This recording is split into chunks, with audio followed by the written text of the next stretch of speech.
Shalom, berjumpa kembali dalam program Oikonomia yang dalam bagian ini kita akan berbicara mengenai belajar dari inkuisisi gereja bagian 1. Untuk itu mari kita berdoa.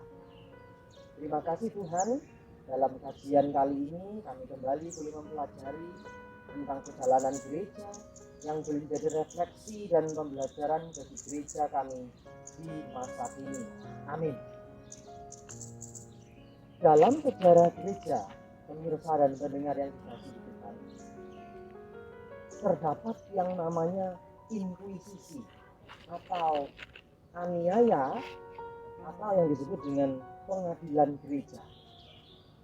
Dan bagian pertama ini kita akan melihat inkuisisi dari gereja Roma Katolik. Sebetulnya ada dua. Yang pertama gereja Roma Katolik dan gereja Protestan. Jadi dalam kajian pertemuan berikutnya kita akan melanjutkan topik yang kedua.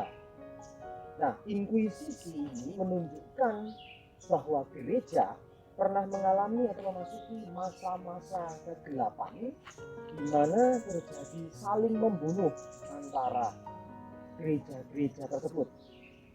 Nah, pada pertemuan pertama dan bagian yang pertama ini kita melihat penganiayaan atau inkuisisi oleh Paus sekitar tahun 1208 sampai 1834. Nah, aniaya atau inkuisisi oleh Paus ini selama beberapa abad kalau dilihat dalam sejarah gereja Roma mengamuk di seluruh dunia seperti binatang buas yang kelaparan dan membunuh ribuan orang yang percaya kepada Kristus yang sejati. Gereja Roma pernah menyiksa dan memotong tangan atau kaki ribuan orang yang cukup banyak kala itu. Nah, ini merupakan zaman kegelapan gereja, Dark Ages of Church, zaman kegelapan gereja. Nah, kalau kita melihat inkuisisi apa yang dilakukan oleh Roma, misalnya kelompok Waldenus yang sekitar tahun 1173 dengan pimpinan Peter Waldo atau Valdes, seorang pedagang Lyon yang kaya yang terkenal karena kesalehan dan pengetahuan. Dia banyak memberikan hartanya kepada orang miskin dan menjadi pengkhotbah keliling. Tetapi dia menentang kuat kemakmuran dan penindasan Paus kala itu, sehingga Peter Waldo berusaha menyadarkan Paus supaya tidak melakukan hal-hal yang demikian. Namun usaha Peter Waldo dianggap sebagai bijak. Pada tahun 1184 Peter Waldo mengajarkan disiplin keagamaan, kemurnian hidup, menentang imam yang menyelewengkan berbagai ajaran, tentunya berbagai ajaran gereja, dan menolak pengambilan nyawa manusia dalam bentuk apapun. Akhirnya pada tahun 1211 seluruh pengikut Waldo dibakar hidup oleh inkuisisi Roma atau gereja Roma di sebuah tiang. Bahkan Peter Waldo meninggal pada tahun 1211 dan tetap mengkhotbahkan Injil Yesus Kristus. Itu kasus yang pertama dari inkuisisi Roma. Yang kedua adalah kelompok Albigenes. Adalah orang-orang yang menganut ajaran dualistis yang tinggal di Perancis bagian selatan pada abad ke-12 dan 13. Mereka mendapatkan nama dari kota Perancis yaitu Albi yang merupakan pusat gerakan mereka. Nah, untuk menekan mereka, Roma pertama-tama mengirim biarawan Hisperian dan Dominikan ke wilayah mereka untuk meneguhkan kembali ajaran Paus, tetapi itu tidak berguna. Karena kelompok ini, kelompok Albigenes, tetap setia dengan doktrin reform teologi. Pada awal penganiayaan tahun 1209, Simon de Montfort membantai penduduk Bethsaida.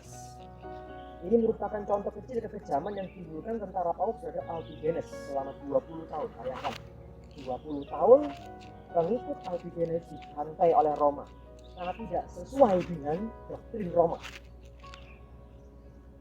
Selama pembantaian itu, seorang prajurit bertanya bagaimana ia bisa membedakan antara orang Kristen dengan tidak. Karena kelompok Waldenus kelompok Albigenes merupakan bidat, dipandang bidat oleh gereja Roma Katolik, sehingga harus aniaya atau dibunuh. Pemimpinnya mengatakan bagaimana? Bunuh mereka semua. Allah tahu siapa miliknya. Itu kata tentara Roma. Selanjutnya Paus menyatakan bahwa kaum awam tidak diperbolehkan membaca kitab suci. Dan selama sisa abad ke-13 berikutnya, kelompok Albigenes bersama dengan Waldenses dan kelompok reform lainnya merupakan target utama pengadilan atau aniaya atau pembunuhan di seluruh Eropa, yang dihalangi sebetulnya dan yang dipimpin oleh gereja Roma. Nah, inkuisisi atau pengadilan gereja abad pertengahan yang ditunjuk untuk mengusut bidat yang disebut demikian karena menentang kesalahan dan tradisi gereja Roma. Nama yang tidak terkenal ini digunakan dalam arti lembaga itu sendiri yang adalah episkopal. Episkopal artinya diperintah oleh uskup atau uskup-uskup atau paus secara regional atau lokal, anggota pengadilan dan cara kerja pengadilan.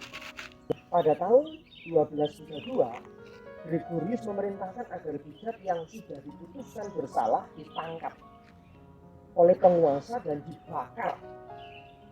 Lebih lanjut, ia juga mengharuskan agar para bidat dikejar dan diperiksa di depan sidang gereja.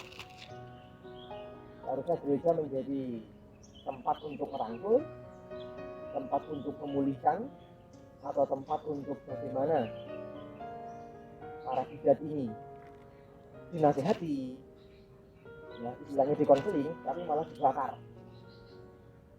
Paus Gregorius IX memberikan kuasa penuh kepada ordo biarawan Dominikan untuk mengeksekusi siapapun yang tidak searah dengan dogmatika gereja Roma dengan cara pemeriksaan, penyiksaan, dan perang. Hal ini menyebabkan perpecahan dengan imam dan uskup lokal karena tindakannya kejam dan keras seperti itu. Dikatakan bahwa semangat mereka untuk mengeksekusi musuh-musuh gereja Eropa diilhami oleh isu yang beredar di seluruh Eropa bahwa Gregorius bermaksud untuk menyangkal kekristenan. Nah, untuk menangkal isu itu, Gregorius mulai perang yang kejam terhadap musuh-musuh Roma yang mencakup orang Protestan, orang Yahudi, dan orang Islam kala itu. Nah, setiap inkuisisi terdiri dari 20 petugas, penyidik agung, ya, 3 penyidik atau hakim utama, pengawas keuangan, petugas sipil, petugas untuk menerima dan mempertanggungjawabkan uang benda, petugas yang serupa untuk harta benda yang disita, jadi mereka juga menyita harta bendanya, beberapa orang penilai untuk memilih harta benda, sipil penjara, konselor untuk mewawancarai dan menasihati terdakwa atau tujuh, lalu pelaksana hukuman untuk melakukan penyiksaan, penahanan dan pembakaran, dokter untuk mengawasi siksaan, ahli bedah untuk memperbaiki kerusakan tubuh yang disebabkan oleh penyiksaan, petugas untuk mencatat pelaksanaan dan pengakuan dalam bahasa Latin, penjaga pintu, dan kenalan yang menyelinap atau intel, masuk untuk mendapatkan kepercayaan orang-orang yang dicurigai bidat, kemudian memberi kesaksian untuk menentang mereka. Jadi begitu komplitnya tenaga penyidik di gereja Roma kala itu untuk menghancurkan, menyiksa mereka yang menentang gereja Roma Katolik, yang tidak searah dengan doktrin gereja Roma Katolik. Setiap pengadilan juga memiliki saksi atau pemberi informasi yang menentang tertuduh dan pengunjung istilah yang disumpah untuk menjaga rahasia prosedur serta pelaksanaan hukuman yang mereka saksikan. Bayangkan, Bapak Ibu dan juga para pemirsa, gereja menjadi seperti courtroom, ruang pengadilan. Hal ini bertentangan dengan maksud gereja mula-mula. John Chrysostom mengatakan bahwa gereja itu sejatinya menjadi tempat, menjadi rumah sakit untuk para jiwa-jiwa supaya mereka sembuh, bukan tempat pengadilan, meja pengadilan. Di masa-masa ini dapat kekuasaan gereja Roma yang melampaui batas dan menggunakan kekerasan demi nama Tuhan. Inilah yang disebut dengan kepicikan yang mengatasnamakan agama. Namun, kembali, dalam perjalanan sejarah ini, kalau kita mau kaji, Tuhan selalu meluruskan kembali ajaran-ajaran yang menyimpang dengan membangun tokoh apologet, pembela iman, atau apa apologia, yakni mereka yang mengembalikan ajaran pada ajaran yang ulang-ulang, yaitu ajaran yang lurus. Salah satu tokoh apologet disebut Peter de Rosa.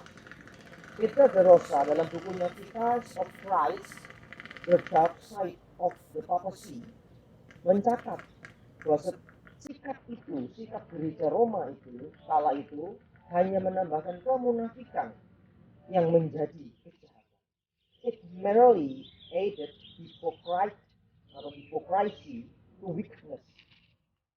Yang sangat mengherankan dalam soal ini adalah penggunaan cara siksaan dan pembakaran terhadap korban. Dan itu bukan dilakukan oleh musuh-musuh gereja, tetapi dilakukan sendiri oleh orang-orang yang katanya tersuci, yang bertindak atas perintah wakil Kristus. Ironis memang ya, kalau kita lihat dalam sejarah gereja. Berlanjut pada Inkuisisi Spanyol. Ada 17 pengadilan di Spanyol dan masing-masing membakar rata-rata 10 bijak setahun, serta menyiksa dan memotong kaki atau tangan ribuan orang lain yang hampir tidak bisa pulih dari luka-lukanya.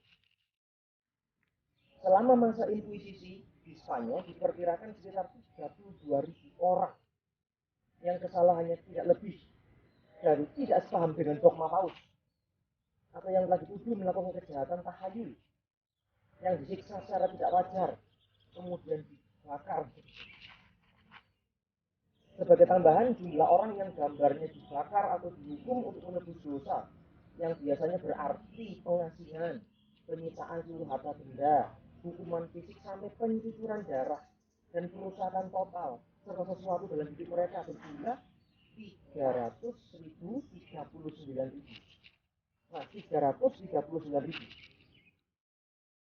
Nah, pada tahun 1479, karena desakan penguasa gereja Roma di Spanyol, Ferdinand II dari Aragon dan Isabella II dari Castile, lalu Paus Sixtus IV membentuk Inkuisisi Spanyol yang independen, yang dipimpin oleh Dewan Tinggi dan Pelaksana Inkuisisi Agung. Bahkan sampai seperti ini, menyecar bidat seperti menyecar koruptor, habis-habisan. Lebih lanjut, pada tahun 1492, Inkuisisi digunakan untuk mengusir semua orang Yahudi dan bangsa Moors dari Spanyol, atau untuk memaksakan pertobatan mereka kepada Kristen Roma. Di luar Roma tidak. Dengan desakan Torquemada, yaitu rahib Dominikan, Ferdinand dan Isabella mengusir lebih dari 160.000 orang Yahudi yang tidak mau bertobat dari gereja Roma. Pemaksaan. Ketika pasukan Napoleon melakukan Spanyol tahun 1808, seorang komandan pasukannya, Kolonel Lewanovsky, melaporkan bahwa pastor-pastor Dominikan mengurung diri dalam biara mereka di Madrid. Ketika pasukan Lewanovsky memaksa masuk, para inkuisitor itu tidak mengakui adanya ruang-ruang penyiksaan dalam biara mereka, karena di bawah sini di bawah tanah. Tapi saja beda, pasukan Lewanovsky menemukan tempat penyiksaan di ruang bawah tanah dan tempat-tempat penuh dengan tawanan, semua dalam keadaan telanjang dan beberapa di antaranya gila karena tekanan yang begitu keras. Dicatat juga bahwa pasukan Prancis yang sudah terbiasa dengan kekejaman dan darah sampai-sampai merasa muak melihat darah dan pemandangan penyiksaan seperti itu. Mereka lalu mengosongkan ruang-ruang penyiksaan itu dan selanjutnya meledakkan biara karena sudah muak dengan kondisi seperti itu. Sejarah tidak pernah berbohong bahwa pernah ada waktu di mana gereja kehilangan kasih dan menjadi begitu kejam. Hal ini terjadi ketika gereja mendapat wewenang mutlak dan hak membunuh dan menyiksa atas orang-orang yang dianggap tidak dan diduga melawan doktrin. Akhirnya gereja itu sendiri yang melakukan penganiayaan dan justru menjadi musuh kasih. Suatu hal yang bertolak belakang dengan ajaran Kristus yang penuh kasih. Perlu ditambahkan juga bahwa gereja mula-mula ini tidak pernah melakukan pembunuhan terhadap bidat. Gereja mula-mula mengadakan konsili dan mengucilkan bidat itu. Selebihnya biar Tuhan yang berakar atas bidat itu, supaya bidat itu mendapatkan belas kasihan Tuhan untuk dia kembali kepada ajaran yang lurus itu. Nah, tetapi gereja Roma Katolik telah melakukan tindakan yang sangat kejam dengan membunuh para bidat. Setelah itu, mengingat juga perkataan Tuhan Yesus dalam Matius 10 ayat 17-19 yang mengatakan, tetapi waspadalah, terhadap semua orang, karena ada yang akan menyerahkan kamu kepada majelis agama, dan mereka akan menyesah kamu di rumah ibadat mereka.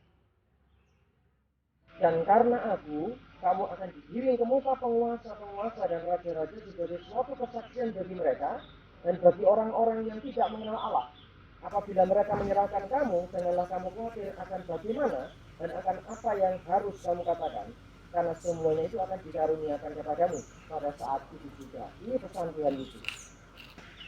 Sebabnya, pemirsa dan Bapak Ibu sekalian, kita belajar dari inkuisisi yang pertama ini, bahwa jangan sampai gereja menjadi hakim bagi semua orang, dalam pengertian bahwa jangan sampai gereja menjadi atau mengulang kembali kesalahan gereja Roma kala itu. Biarlah Tuhan yang beracara untuk mereka, tetapi cukup menjelaskan ini aturan yang lurus, dan selebihnya Tuhan yang beracara. Sampai jumpa pada program berikutnya. Tuhan memberkati kita sekalian. Shalom.